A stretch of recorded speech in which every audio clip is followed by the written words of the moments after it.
friends, it's Rana and welcome back to another quick review video.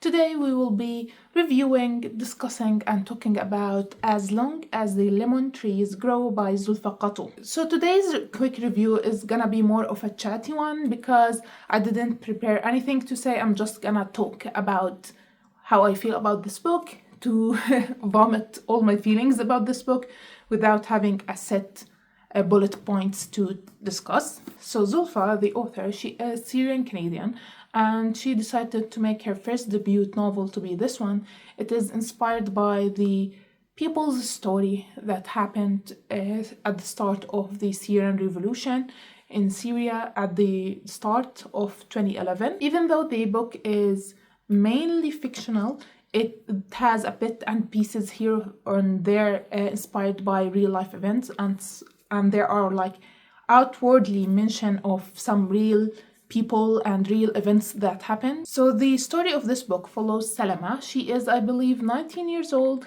She was studying pharmacy at university when the revolution started. She had a happy life. She had a family, a loving family around her, but she lost her mother, her father and her brother. She is left with only one family member, Layla, who is her sister-in-law and friend. They are both currently in Homs, like a few months or a year after the start of the revolution, and Layla is pregnant. I'm sorry if you hear someone snoring. That's Fluffy, my cat. The current situation is a little bit hard.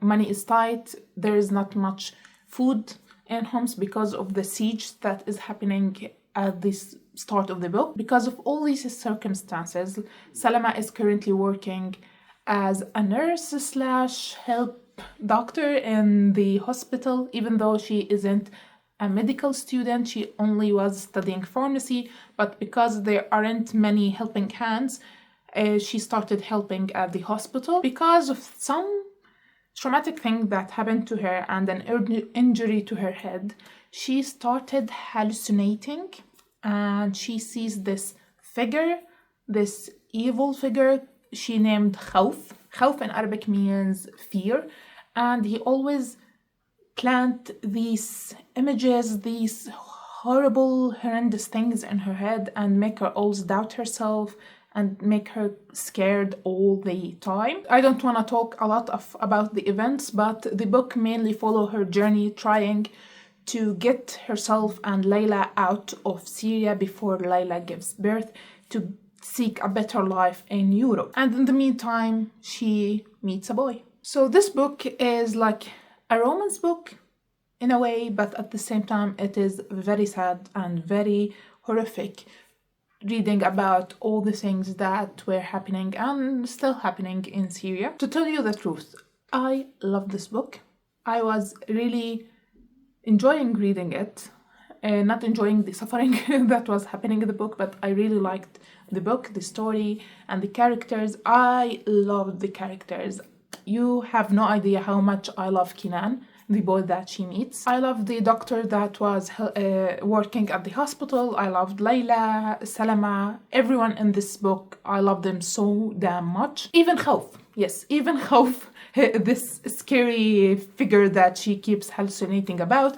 I loved him too. It's a really weird thing to say, but I really got attached to all the characters. Yes, there are some things I didn't like in this book, but they were so minor that I can overlook them. The writing style was decent, but you can feel that during reading the book, you can feel that it is her first novel, and at some parts it feels a little bit childish. Let me explain that. Yes, the main character Salama is technically a teenager. She is 19, so sometimes the writing or her thoughts are a little bit on the younger side, but it was okay for me. The thing that I kept noticing, and it bugged me a little, is that the author keeps mentioning Ghibli Studio. Like, okay, the characters love Ghibli Studio and the author also love it, but it was mentioned so many times. Like, yes, you can mention it like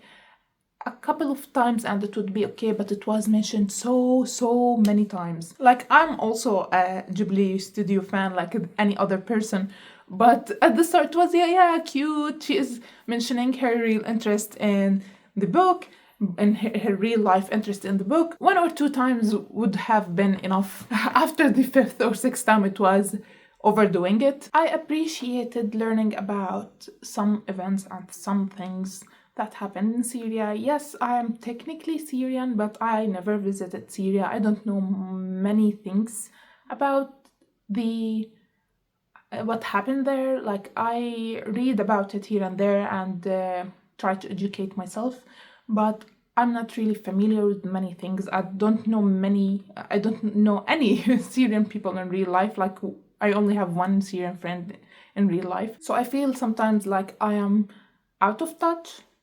as a Syrian. There were a lot of mention of things, events, situations that happened and made me, after reading it in the book, I didn't want to just read a line about it in the book and know nothing else about it. So I went and looked it up, Google it, and learned a lot of things. So that point really I appreciate it because it taught me a lot of things. So when I bought this book, I knew that there is a point in the story that every single person that read the book bawled their eyes out when they read it. So I was really afraid to reach that point in the book because I was afraid of my reaction of what is going to happen. And since I saw so many big reactions to that point of the story, I thought I'm gonna be the same. So I was expecting something really terrible.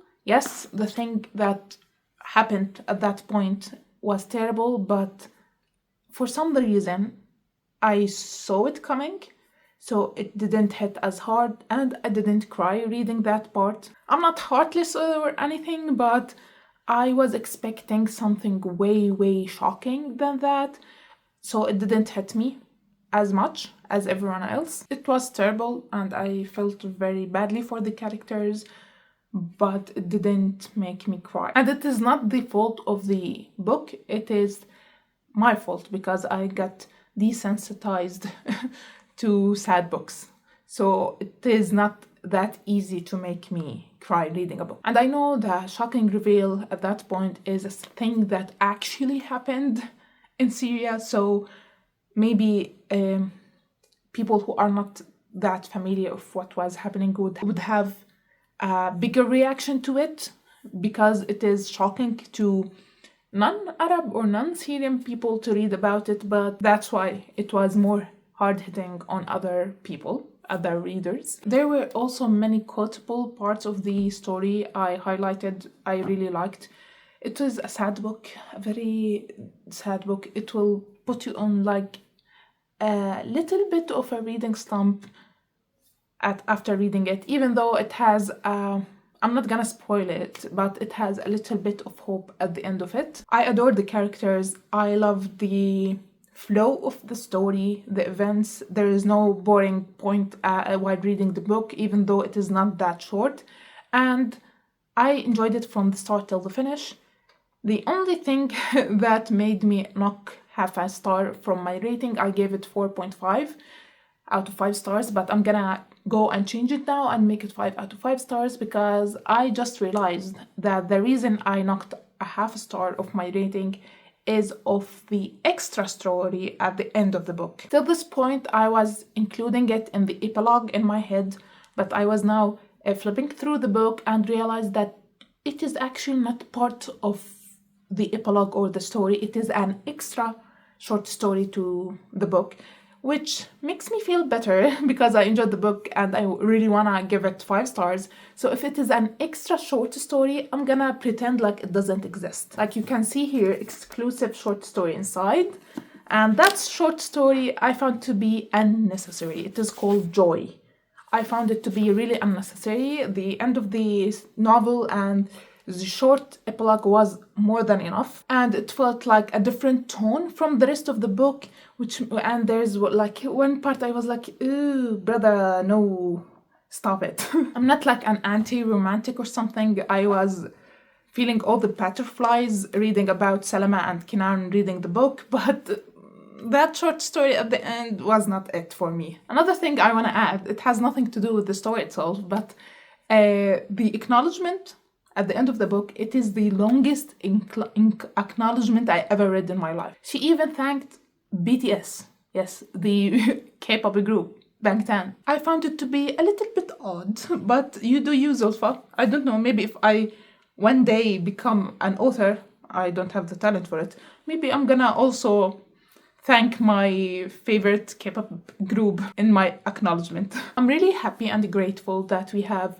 young Syrian ladies writing great books and becoming successful authors with a very loved book. The average rating of this book is very high on Goodreads, which makes my little heart happy. I hope she keeps writing great books as this one, and I can't wait to read her future books. So that's it for today's very quick, chatty review video. I hope you enjoyed it.